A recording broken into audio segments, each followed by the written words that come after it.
Guntur division పరిధిలోని 13 అభివృద్ధి చేసిన రైల్వే స్టేషన్లను ప్రధాని నరేంద్ర మోడీ ఈ రోజు వర్చువల్ విధానంలో ప్రారంభించారు. గుంటూరు రైల్వే స్టేషన్లో రాజ్యసభ సభ్యులు ఆళ్ల అయోధ్య రామిరెడ్డి, బీజేపీ జాతీయ కార్యదర్శి Satyakumar, Guntur railway divisional manager M రామకృష్ణలు ఈ అభివృద్ధి కార్యక్రమాలు పైలన్ను ఆవిష్కరించారు. ఈ సందర్భంగా రాజ్యసభ సభ్యులు ఆళ్ల అయోధ్య రామిరెడ్డి దూరదర్శన్తో ప్రత్యేకంగా మాట్లాడుతూ రానున్న 25 ఏళ్లలో అభివృద్ధి చెందిన దేశంగా భారత్ ఎదగడానికి ప్రధాని మోదీ రచించిన ప్రణాళిక ప్రకారం రైల్వే శాఖ ముందుకెళ్తోందని, దీనిలో భాగంగా మన రాష్ట్రంలో 3000కు పైగా అభివృద్ధి పనులకు ప్రణాళికలు వేశారని వివరించారు.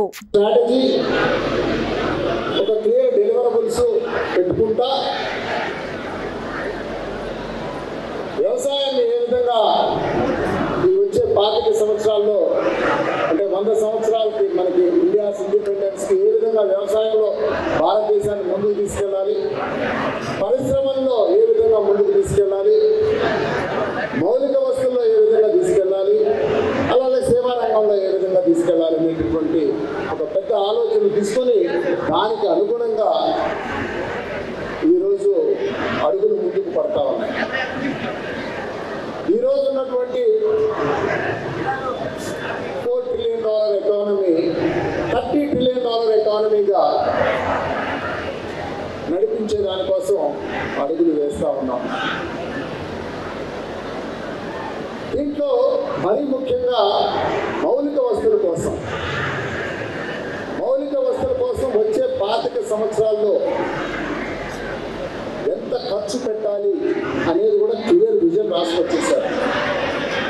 నీతి ఆయోగ్ ద్వారా వీటన్నిటిని కూడాను ఏ సంవత్సరం ఆ సంవత్సరం, అలాగే ప్రతి 5 సంవత్సరాలకి మనం చేయాల్సినటువంటి ప్లాన్స్ అన్నింటినీ కూడాను బడ్జెట్ రూపేణ ప్రభుత్వం తీసుకొచ్చే విధంగా నీతి ఆయోగ్ గైడెన్స్ డైరెక్షన్లో పనిచేస్తూ ఉన్నారు.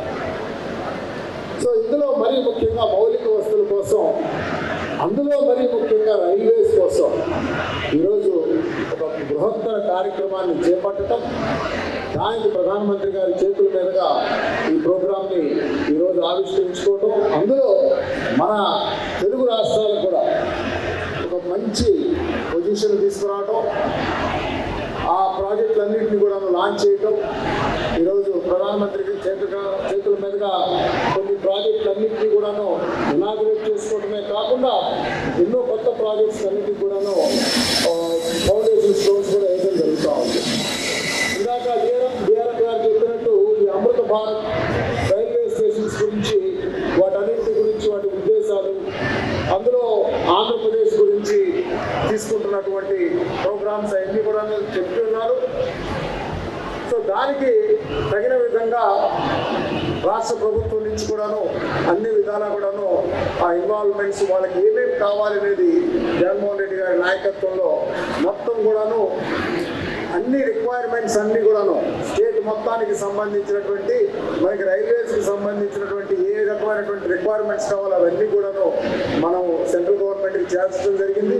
వాటిల్లో కూడా చాలా వరకు అన్నింటినీ కూడాను గవర్నమెంట్ ఆఫ్ ఇండియా అగ్రీ చేయటం, రైల్వే బోర్డులో కూడాను శాంక్షన్స్ తీసుకోవటం, వాటన్నిటి తీసుకొని వచ్చి ఎప్పటికప్పుడు వాటిని మళ్ళీ అప్గ్రేడ్ చేసుకోవటం, మళ్ళీ కొత్త ఎక్కడెక్కడైతే ఎస్పెషల్లీ ఆర్ఓబీస్ వాటన్నిటిని తీసుకొచ్చి ప్లాన్ చేసుకోవటం, తర్వాత మరీ ముఖ్యంగా వచ్చే 25 సంవత్సరాల్లో హై స్పీడ్ ట్రైన్స్ని ఎట్లా ఇంట్రడ్యూస్ చేసుకోవాలి అనే దాంట్లో ఒక బృహత్తరమైన ప్రణాళికతో నిన్న నేను చూస్తూ ఉన్నాను. అశ్విని వైష్ణవ్ గారు కూడా ఆయన ఒక క్లారిటీ ఇస్తూ ఉన్నాడు. ఈ వచ్చే రోజుల్లో ఈ హై స్పీడ్ ట్రైన్స్కి మనకి వేరే దేశాల అవసరం లేదు. ఎన్హెచ్ఎల్ ఎక్కడ చూసా ఎన్హెచ్ఎల్ నిర్మాణం కానీ లేదా ఎక్స్ప్రెస్ హైవేల నిర్మాణం జరుగుతూ ఈ దేశ సంపద అంటే తద్వారా ప్రజల సంపదను పెంచే కార్యక్రమం ఈ 10 సంవత్సరాలు ఈ దేశంలో జరుగుతూ ఉంది నరేంద్ర మోడీ గారి నాయకత్వంలో. ముఖ్యంగా గత 10 సంవత్సరాల్లో ఎప్పుడో బ్రిటిషర్ల కాలంలో మొదలైన రైల్వే రంగంలో ఒక విప్లవాత్మకమైన మార్పులు సంభవించాయి. ఇప్పుడే నేను డిఆర్ఎం గారితో మాట్లాడుతూ వారు చెప్తున్నారు, గత 10 సంవత్సరాల్లో ఈ దేశంలో మొత్తం 85,000 కిలోమీటర్ల రైల్వే లైన్లు ఉంటే కేవలం గత 10 సంవత్సరాల్లోనే 67,000 కిలోమీటర్ల ఎలక్ట్రిఫికేషన్ జరిగింది నరేంద్ర మోడీ గారి నాయకత్వంలో అని వారు ఇప్పుడు చెప్తున్నారు. లక్షల కోట్ల పెట్టుబడి రైల్వే స్టేషన్ల ఆధునికీకరణ కానీ, కొత్త రైల్వే లైన్ల నిర్మాణం కానీ, లేదా ఉన్న metre gauge railway line doubling లైన్లు చేయడం కానీ, బ్రాడ్ గేజ్ చేయడం కానీ, రైల్వే స్టేషన్లను ఆధునీకరించి ప్రయాణికుల సౌకర్యం కోసం కొత్త కొత్త సౌకర్యాలు కల్పించడం కానీ, లేదా ప్రయాణిస్తున్న విద్యార్థుల కోసం ఉచిత వైఫై కల్పించడం కానీ, ఈ రకంగా రైల్వే స్టేషన్లు గత 10 సంవత్సరాల క్రితం చూస్తున్నప్పుడు దుర్గంధ భూయిష్టంగా ఎందుకు వచ్చాంరా బాబు రైల్వే స్టేషన్లోకి అనే పరిస్థితి నుంచి ఇవాళ రైల్వే స్టేషన్ ఏదైతే పేదవాడి వాహనంగా పరిగణించబడుతుందో అటువంటి రైళ్లు ప్రయాణించే రైల్వే స్టేషన్లకు వస్తే బాబు మధ్య తరగతి వాళ్ళు, పేద తరగతి వాళ్ళు కూడా ఎయిర్పోర్ట్ లాంటి ఒక ఫీలింగ్ కలుగుతుంది ఇవాళ దేశవ్యాప్తంగా. ముఖ్యంగా ఆంధ్రప్రదేశ్లో గత 10 సంవత్సరాల్లో పెద్ద ఎత్తున రైల్వే రంగంలో నిధులు విడుదల చేయడం కానీ, కొత్త కొత్త రైల్వే లైన్ల నిర్మాణం కానీ, డబ్లింగ్ల నిర్మాణం కోసం కానీ 69,000 కోట్ల రైల్వే పనులు ఈ రాష్ట్రంలో ఇవాళ జరుగుతున్నాయి. 17 కొత్త రైల్వే లైన్లు, 16 ఉన్న రైల్వే లైన్లు డబ్లింగ్ పనులు ఈ రాష్ట్రం అంతా జరుగుతున్నాయి. ఇవాళ మన గౌరవ ప్రధానమంత్రి ఈరోజు ఈ కార్యక్రమానికి అధ్యక్షత వహించిన గుంటూరు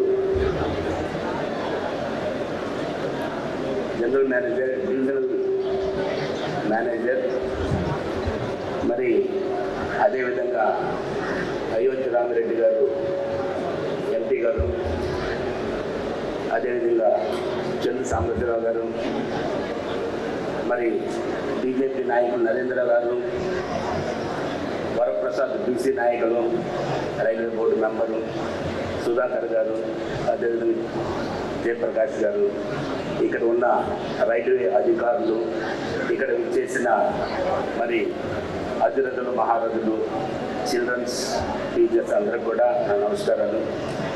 చాలా సంతోషమైన రోజు ఇది. ఎందుకంటే ఈ గుంటూరు రైల్వే స్టేషన్ నేను మొట్టమొదట అట్ ది ఏజ్ ఆఫ్ 10 సంవత్సరాల వయసులో చూశాను.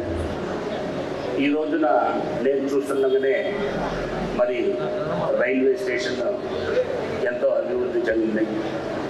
ఇప్పటికి కూడా మన మరి టీఆర్ఎం గారి నేతృత్వంలో ఈ మధ్యకాలం, ఈ సంవత్సరం కాలంలో చూసినట్టయితే మరి ఈ రైల్వే స్టేషను ఈ డివిజన్లో ఉన్న ప్రాంతాలన్నీ కూడా మరి ఎంతో అభివృద్ధికి నోచుకుని చెప్పడానికి సంతోషిస్తున్నాను. ప్రతి ఒక్క కార్యక్రమంలో కూడా మరి రాష్ట్ర ప్రభుత్వంలో ఉన్న మమ్మల్ని భాగస్వాములు చేసేసి మరి మేమేం చేయాలి, మా వంతు ఏం చేయాలి, మరి మేము చేసిన దాన్ని వారు టీఆర్ఎం గారు ఏ విధంగా మరి గవర్నమెంట్ ఆఫ్ ఇండియాలో మా ఎంపీ గారి సహకారంతో మరి ఏ విధంగా ముందుకు తీసుకెళ్లాలో వాళ్ళు ఆలోచించేసేసి చేసే అభివృద్ధి అంతా చూసినట్టయితే ఈ రోజున ప్రధానమంత్రి గారు మరి ఇంత భారీ ఎత్తున భారతదేశంలో ఇంత పెద్ద గొప్ప కార్యక్రమాన్ని చేపట్టడం చాలా సంతోషంగా ఉంది. నిన్న చూసినట్టయితే